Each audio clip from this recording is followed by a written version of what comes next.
And so finally, we begin the last part of Key Concept 2.1, the French Revolution and Napoleonic period.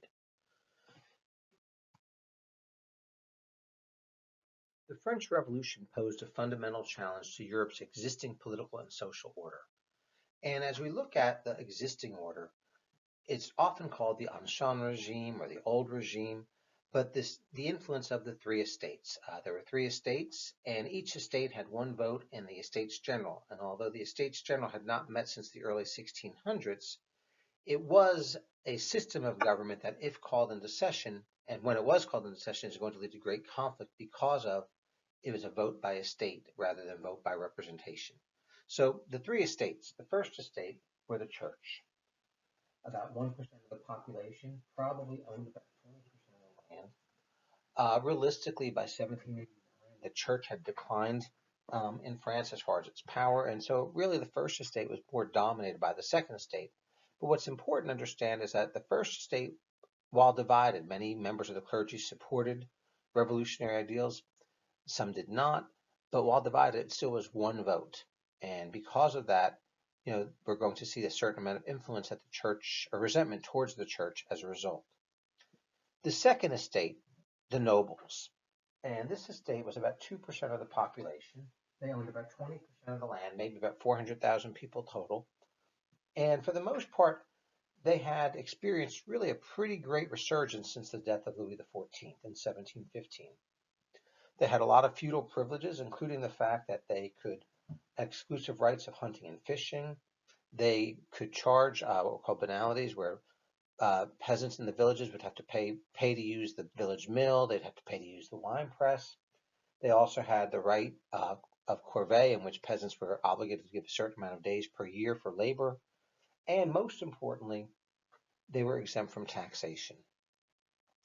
Finally, the third estate, 97% of the population or everyone else. It's probably best to divide them into three groups. The bourgeoisie would be that upper middle class. Along with the second estate, these would have been people who were into the enlightened ideals of the time period and were, quite wealthy, in many cases wealthier than many of the nobles. Then you also have your urban workers. Some were skilled workers, of course. Most were unskilled workers who lived subsistence lifestyles and generally were lacking bread. And then the third group would be the peasantry, those that lived in the countryside, in the rural areas, that for the most part were opposed to the feudal obligations they were required to do. For the third estate bore the majority of the tax burden. And there was the taille, the land tax, there was the tithe, which they had to give to the church 10%. They had to pay salt taxes, income taxes, and so forth. The peasants, in addition, had to honor their feudal obligations, their feudal taxes and fees. And, when all was said and done, there was a certain amount of resentment about the amount of taxes they were required to do. The bourgeoisie also began to demand for political rights as well. They resented the first and second estate that had all the power, and they wanted a reduction of privileges for nobility, and they wanted tax relief for themselves. And for the most part, economic interests were really not a concern of the bourgeoisie. The French foreign trade had really increased in the 1700s. They were quite wealthy, and they're probably most influenced by the Enlightenment ideas. But keep in mind that France was the center of the Enlightenment. When all was said and done, the upper classes, the bourgeoisie, the nobility are those that attended the salons that had these ideas. And they also had seen, many of them had went and fought in the American Revolution and were paying attention to this, to the United States and these new ideas of the Enlightenment being enacted into government. Just to give you a little historical context, in 1788, the year before the French Revolution began, the United States was having its constitutional convention during that time period. Politically, like I said, the bourgeoisie, for the most part, were united by economic position. Both the bourgeoisie and the nobility kind of looked at the fact that they admired England. The bourgeoisie, in a way, admired the British House of Commons and Parliament. The nobility admired the British House of Lords. But some historians state that the revolution was really the collision of two moving objects, a rising powerful nobility and a rising powerful bourgeoisie. And although this has been challenged, by other historians, these groups really formed, you know, two parallel social ladders. They were really both at the top and both wanted more power and both influenced by the Enlightenment. As far as the short-term causes, there were both fiscal and economic crises in France that are going to contribute to the revolution. And the financial mismanagement of the French monarchy, dating back a century to Louis XIV, continued. There was enormous national debt, and France's involvement in the American Revolution basically pushed them over the edge, these colonial wars with England. And, when all was said and done to maintain this large military, the wars and so forth, um, they couldn't do it. And the government was totally dependent upon the Third Estate for all their taxes. And it was just difficult to get more money from them. They just didn't have any more. In addition to that, we're going to see the ideals of the bread shortage in 1788 and 1789. Poor crops and poor weather led to this bread shortage, and this is going to mobilize the urban workers when the price of bread almost doubled. And we'll see that, this idea of the workers getting more and more involved because of this economic crisis in the cities. The French Revolution began in 1789, and we'll talk about that. But to give you a nice also acronym to help you to remember the French revolutionary governments, remember we have the absolute monarchy, and that will be replaced by a limited monarchy governed by what's called the National Assembly, which is the A. The National Assembly will be overthrown by the Convention or National Convention, thus the C. The Directory will follow that, the D, and the final C was the consulate, in which Napoleon was first consul. And so ACDC is a good way to remember these governments that took part after the revolution began. So the first phase, or liberal or moderate phase of the revolution, began when King Louis finally called the Estates General into session in 1788. What led to this was the fact that the financial crisis, which was not resolving itself, was not being Louis was not being assisted by the nobility. At one point, he called an assembly of notables who vetoed any type of reform. The parliament or the legal systems were not ripe for reform either. And basically, the aristocracy or nobility really wanted Louis to call the Estates General into session. It was their hope that by calling the Estates General, there'd be more noble participation in government, thus bringing in ideas of the Enlightenment of representative government. And so in 1788, when the election was called, we're going to see an election frenzy from 1788 and 1789, what to do. The Estates General had only met twice in its history, back in 1302 when it was formed, and again in 1614 during the reign of Henry of Navarre. And so election fever is going to sweep over France for the very first time. Each estate were expected to compile suggestions. These cahiers or lists of grievances were brought up. And there was some agreement among members of all three estates. For example, all agreed that a constitutional monarchy should be instituted. All agreed that individual liberties must be guaranteed by law, and that the position of parish clergy had to improve. However, there was probably more conflict amongst the three estates. And, the way the Estates General worked, each estate had approximately 300 members, but there was not a vote by head, but rather a vote by estate. And so even though there were liberal members in the first and second estates, it really would, any type of a voting pattern would favor the first and second estate as 2-1. In a gesture to the size of the third estate, Louis doubled their number of representatives, so they had approximately 600 members. However, keep in mind, once again, vote by estate that really had no practical effect. And what we're going to see, the third estate at this point, their lists of grievances or cahiers start to include other grievances that are just to them. And these grievances especially call for a vote by head rather than vote by estate. During this period, there's also a pamphlet frenzy, and an influential writer named Abbé Sieyès wrote What is the Third Estate? And his claim was that the Third Estate should have the power of France. He said that the nobility was a useless caste and should be abolished, and that the Third Estate was the one necessary element of society identical with the nation, and that the nation was sovereign, and really brought ideas of Rousseau's social contract into the revolution. Also, one other thing regarding the election is that it took place during the worst depression in 18th century France. As I think I stated earlier, there were grain shortages, poor harvests, and inflated bread prices, which especially bothered members of the working class who lived in the cities.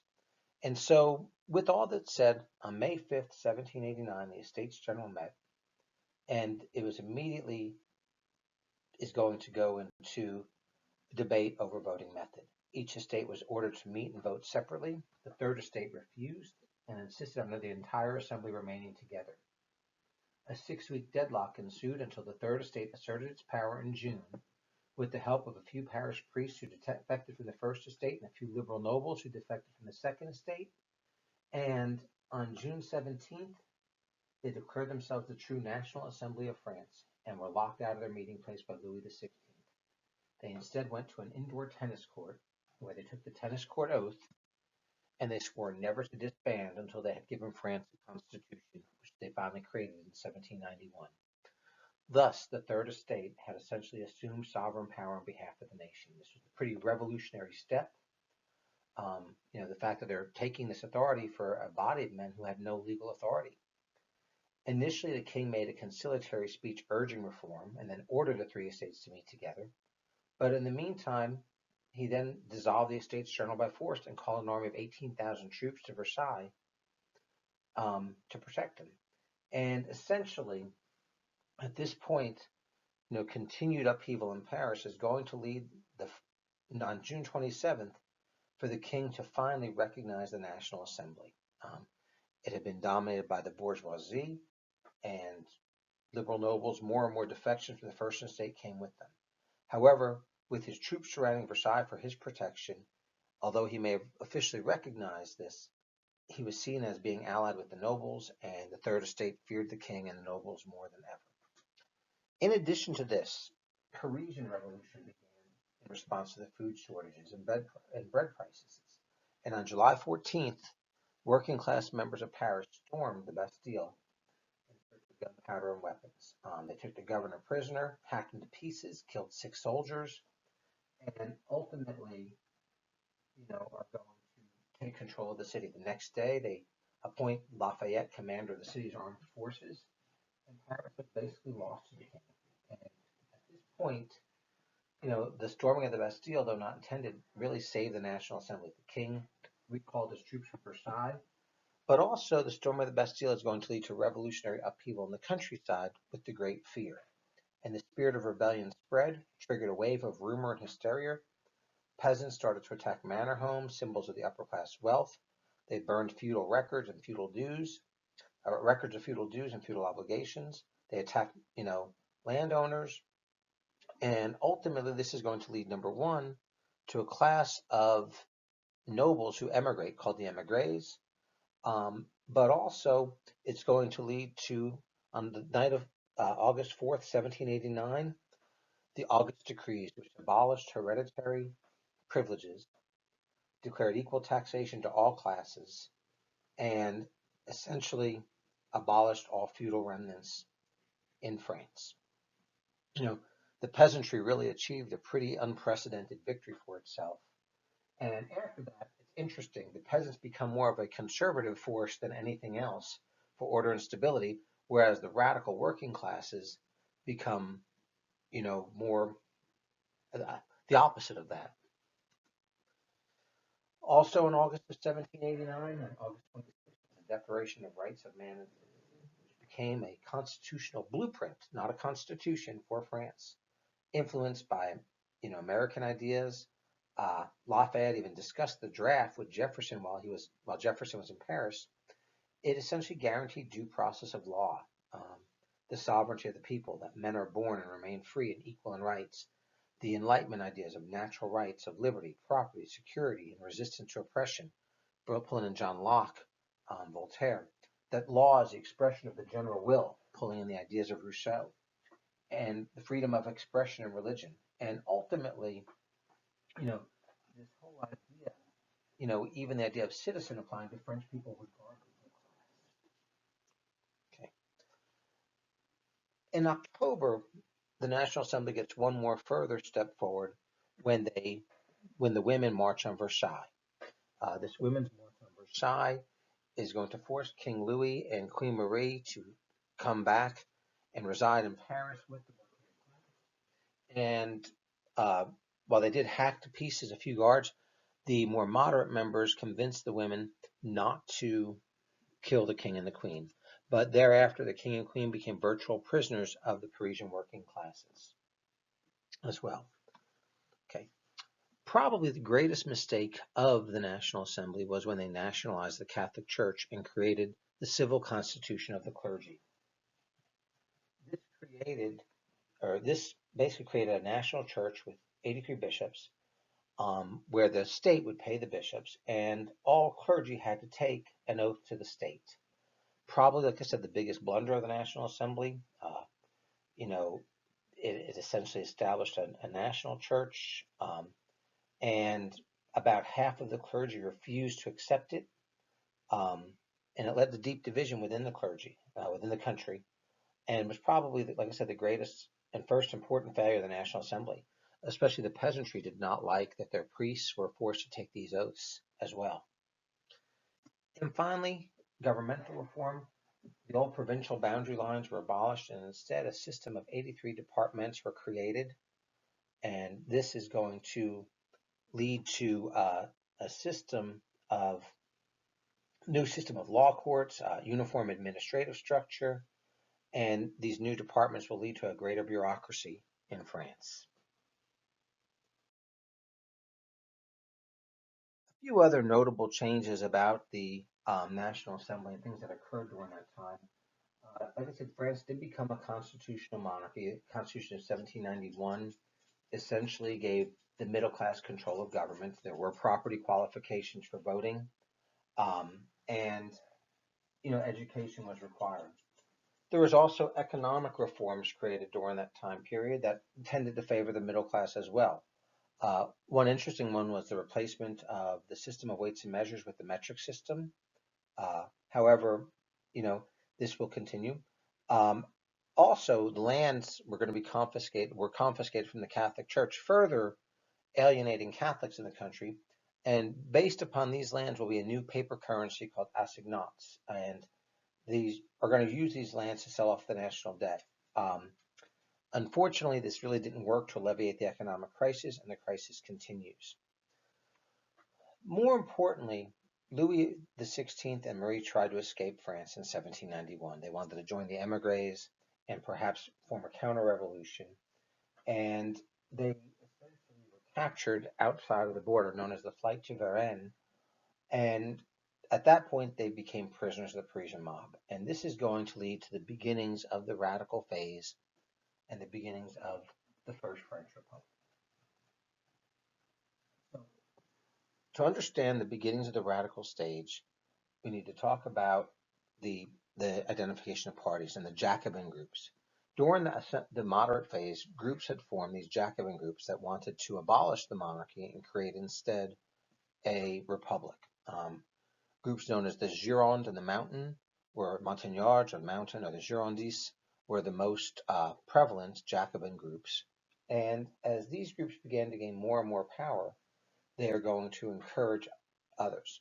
Also, we're going to see the assembly declare war on Austria in April 1792, fueled by a certain ideological fervor to spread these ideas, plus the fact that Austria was the home of the émigrés and counter-revolutionary that's going on as well. And finally, during this war, they were almost defeated. However, they were able to kind of get themselves together after a quick defeat by the Austrians and pull off. 1792 was a really just stressful year in general when all was said and done. We're going to see the execution of Louis XVI, and what we're also going to see with this radical phase are the beginnings of the phase, the groups of the Montagnards or the Mountain that takes power, later renamed the Jacobins. Some violence that takes place during this time, Robespierre, along with Georges Danton, is going to lead the government of the convention, and we'll see, ultimately new elections and a new constitution written that does create this other new national convention. One other thing about it as well, prior to the creation of the convention were the September massacres. And this was led by, encouraged by a newspaper editor by the name of Jean-Paul Marat. And basically, mobs slaughtered over 1,000 priests, bourgeoisie, and aristocrats who had been arrested for opposing their program. And at that point, we're going to see a lot of foreign supporters dismayed by the violence as the convention is declared in September of 1792. With the convention and the idea, as the mountain becomes more radicalized and takes over the convention and purges the Girondists out, we're going to see the influence of the sans-culottes, or this working class. And although people like Robespierre were upper class bourgeoisie, they appealed to the working classes and kept the revolution moving forward throughout this time period. They're going to continue to fight in the wars, and Robespierre's goals with this was to create what we call a republic of virtue, a republic based upon, ideal, just the fact that that good citizens, all were equal, very egalitarian. The ideals of the Enlightenment, all based upon reason. In fact, at one point, they actually, de-Christianized France. They created a new calendar based upon reason, and a planned economy, which we'll talk about shortly. But this republic of virtue, in order to be created, terror was essential, and thus enters in the reign of terror during this time period. As I said earlier, we are going to see a period of a law of maximum, which is basically going to, plan the economy. There's going to be fixed prices, fixed wages, and we're seeing these egalitarian overtones of, maximum allowable prices, fixed in the assignats, price of bread fixed at levels the poor could afford. Kind of an early version of socialism. Uh, They also, as I said, de-Christianized France, which I already talked about. Notre Dame is renamed the Temple of Reason, and the idea of the deists, the idea of the Enlightenment, coming full forward during the French Revolution. They create a new calendar, year one being the year of the Republic, months based upon seasons and so forth. Germinal, for example, the month of April, when flowers and plants germinate. Thermidor, heat in July, and so forth. And they actually do other egalitarian things, such as abolishing slavery in the French colonies in Saint Dominique and Haiti, as well. They also fight war. They have military victory. They have a draft, a levy en masse, which contributes to that. The entire nation was conscripted into service. And this idea that they are going to fight against not just Austria and Prussia and other countries, but also fight against the counter-revolutionaries. And this, nationalism became a strong force uniting the French people. And the victories, began to accumulate during this early time period. However, as I said earlier, this time period also is the reign of terror, the most notorious event of the French Revolution. Revolutionary tribunals were created to hear cases of accused enemies. Louis, as I said earlier, was convicted of treason and executed by guillotine on January 21st, 1793. And the guillotine itself was a new symbol of this new egalitarian social order that existed. Prior to this, only nobility or upper classes were executed by beheadings, the lower classes by hangings. Now peasants, as well as pauper, as well as worker, as well as king, would be executed by the guillotine. Marie Antoinette was executed later that year. And the reign of terror led to the death of about 40,000 people, about half by guillotine. Execution was a spectator sport, and terror was really a political weapon. You would think it was directed at classes, but about 8% were nobles, 14% were bourgeoisie, 6% clergy, but 70% just peasants and workers. There were other places in France, like the Vendée region, which were an open revolt in the counter-revolution. About 300,000 people were arrested, and eventually no one really felt safe from Robespierre's reign of terror during this time period. Um, you know, this Republic of Virtue and this whole idea, further alienated the Catholics as well. And finally, as Robespierre began even executing his enemies, again, Artists, followers, and so forth, ultimately, in July of 1794, one morning, Robespierre was denounced in the convention. He was arrested, executed the next day, and after his death, we pretty much see the end of the reign of terror. an event called the Thermidorian reaction. And with this Thermidorian reaction, we're going to see a significant swing back to the right to conservatism. New government called the Directory is set up, dominated by the bourgeois middle class. Directory we'll talk about that in a minute. And overall, the Committee of Public Safety, which had been set up during the Reign of Terror, is done. Jacobin clubs are closed, and we go back to the center, back to a more moderate regime. Another idea that changed throughout the revolutionary period was the participation of women. And early on, there was many women that did participate in the revolutionary activity. However, one of the drawbacks of the Declaration of Rights of Man and Citizen was that women didn't share in equal rights. They were not allowed to vote. They couldn't hold office. They had some brief legal improvements, but for the most part, citizenship was really restricted to men when all was said and done. The only leader, the Marquis de Condorcet, was the only one who really argued for gender equality.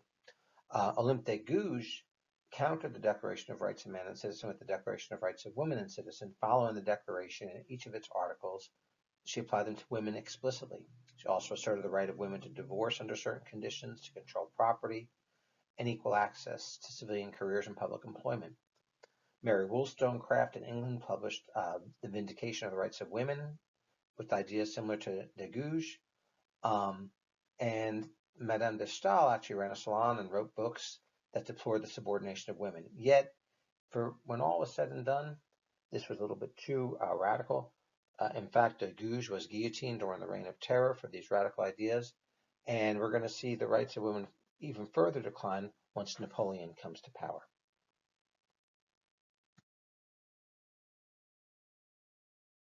Another way in which the French Revolution posed a challenge to Europe's order was that it inspired other revolts, namely Toussaint Louverture's slave revolt in Haiti, Saint Dominique. This idea of egalitarianism had spread to the French Caribbean, and Toussaint Louverture led this revolt in Haiti prior to, during the phase of the National Assembly as well. With this revolt, by 1804, Haiti became the second independent country in the Western Hemisphere behind the United States. And overall, Louverture himself was brought back to France and imprisoned by Napoleon, and slavery was restored in other French areas as well after this. Also, the revolution caused great debate. Many were inspired by revolutionary emphasis on equality and human rights, yet others condemned the violence and disregard for the traditional authority. And although the Directory attempted to return to normalcy, the Directory was corrupt, inefficient, and ultimately will be deposed of by in a coup d'etat by Napoleon and two of the other directors. Claiming to defend the ideals of the French Revolution, Napoleon Bonaparte imposed French control over much of the European continent and eventually provoked a nationalistic reaction.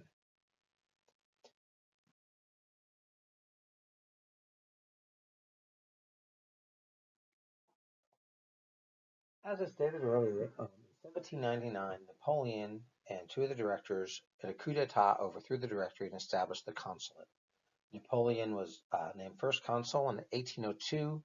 He was named first consul for life, and in 1804, he became Emperor Napoleon. Both first consul for life and emperor were approved in plebiscites by overwhelming majorities of the French citizens. But a little bit of background about this person known as the Little Corporal. He grew up in Corsica. He was a child of the Enlightenment, went to military school, somewhat crude but very intelligent, and had proved himself invaluable to the Directory until he overthrew it. He did campaigns in Egypt. He, put down insurgents, and like I said, when he was elected, in this way, we're going to see the beginnings of many. In some respects, these domestic reforms show him to be very much a child of the revolution. He was the first to finally fix the French economy, the same economy that had been in trouble pre-1789.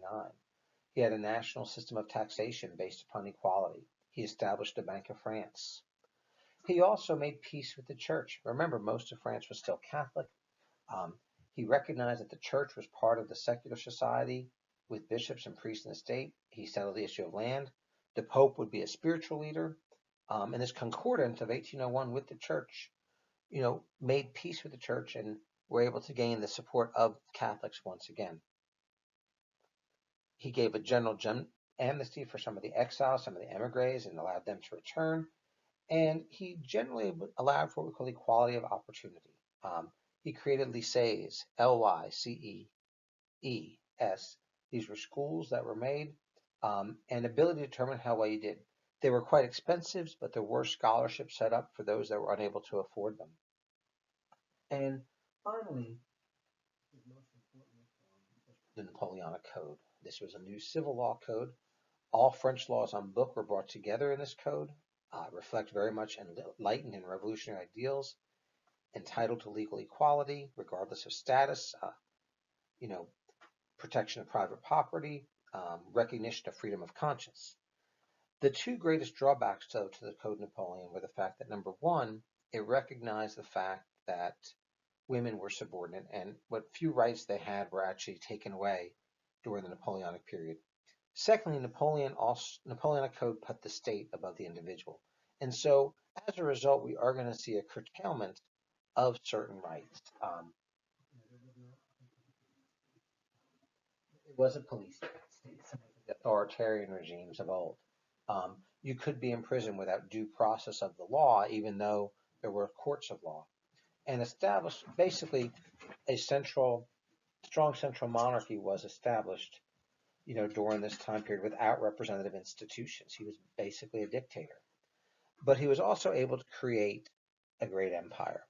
And in this empire that he, military tactics led him to spread, much of Europe came under his control. He defeated several coalitions, introduced French laws, introduced the Code Napoleon, abolished feudalism where it existed, abolished feudal dues, spread the ideas of the revolution, and spread the ideas of liberalism and nationalism throughout the continent as well. In fact, some of the nationalistic ideas were spread so well that we're going to see responses against France, the Peninsular Uprising in Spain, and so forth. And so, with Napoleon, as France controlled the continent, we're going to see this domination. The only country really left fighting him was Great Britain, and the only major country out of his control, although temporarily allied with him, was Russia. And that will change due to the continental system.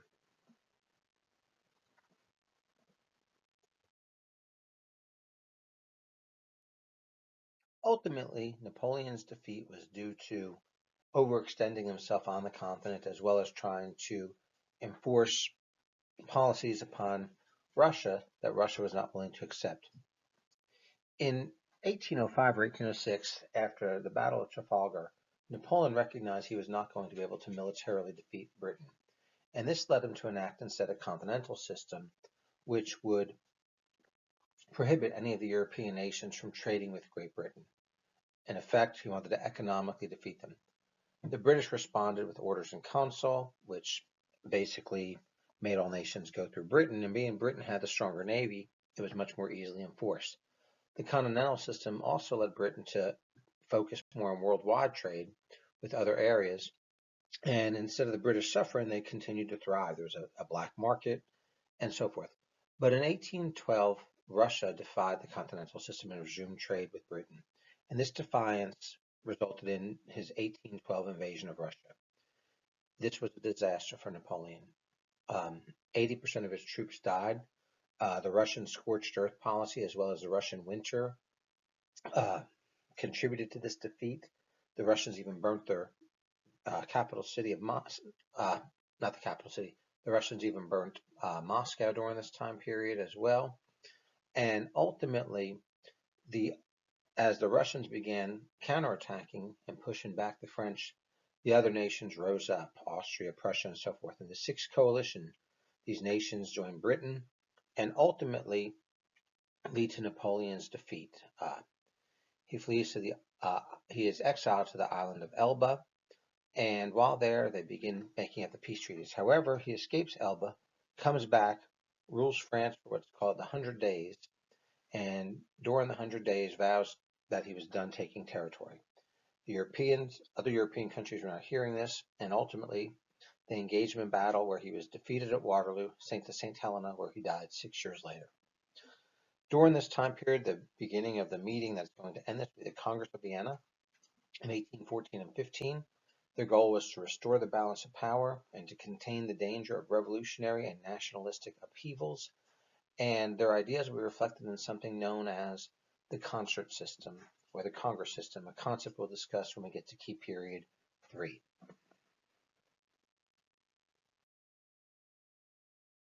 For the French Revolution, our next review will be on key concept 2.2.